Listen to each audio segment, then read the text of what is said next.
काल दिनांक 24/1/2025 रोजी माझ्या माळवागत गावातील एक गरीब शेतकरी विष्णू रोडबा जाधव यांनी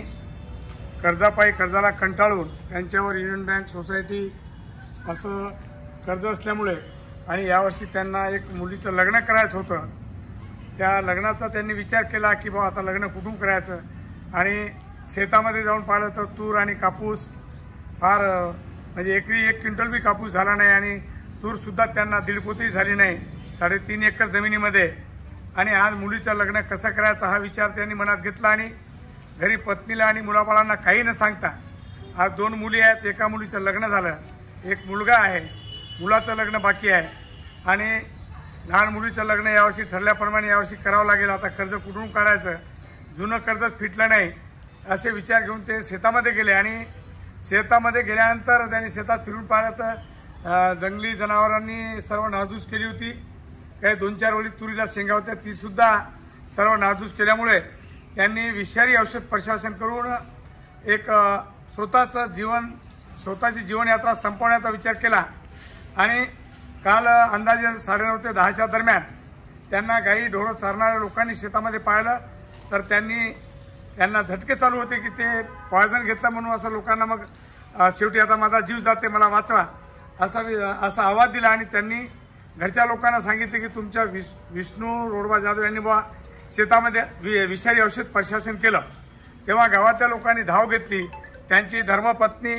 तीसुद्धा धावत गेली, मुलगीसुद्धा पळत गेली आणि गावातील नातेवाईक लोक शेजारी पाजारी शेतामध्ये गेले असता त्यांनी उचलून त्यांना पुसद येथील रुग्णालयामध्ये दाखल केलं, ॲडमिट केलं आणि आज कालपासून त्यांच्यावर उपचार चालू होता। परंतु त्यांची शेवटी आज सकाळी 9:30 ते 10च्या दरम्यानच त्यांची प्राणज्योत मावळली आणि त्यांच्या परिवारावर आज हा फार मोठा दुःखाचा डोंगर कोसळला आहे। पुन्हा त्यांची परिस्थिती फार हलाखीची आहे, गरीब आहे आणि शेतकरी असताना तो शेतमजुरीसुद्धा करत होता। तेवढ्याशा शेतीवर त्या उत्पन्नावर त्यांचा काही उदरनिर्वाह होत नव्हता, परंतु शासकीय कर्ज असल्यामुळे त्यांनी त्यांची जीवनयात्रा संपवलेली आहे। एका गरीब शेतकऱ्याने आत्महत्या केल्यामुळे आज आमची एक विनंती आहे शासनाकडे की शासनाने त्यांना त्वरित काहीतरी म्हणजे त्यांना मदत मिळायला पाहिजे आणि त्यांच्यावरील सर्व शासकीय कर्ज माफ करायला पाहिजे आणि पुन्हा त्यांच्या कुटुंबावर